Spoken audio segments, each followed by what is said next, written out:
ای که مرا خوانده ای راه نشانم بده. در شب ظلمانیم ماه نشانم بده.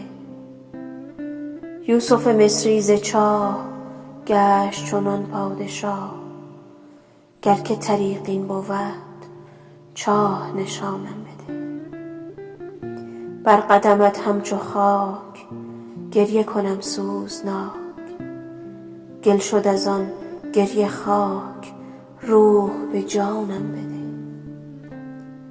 از دل شب می رسد نور سراپرده ها، در سحر از مشرقت صوت اذانم بده. سرخوشی این جهان لذت یک آن بود، آنچه تو را خوشتر است راه به آنم بده.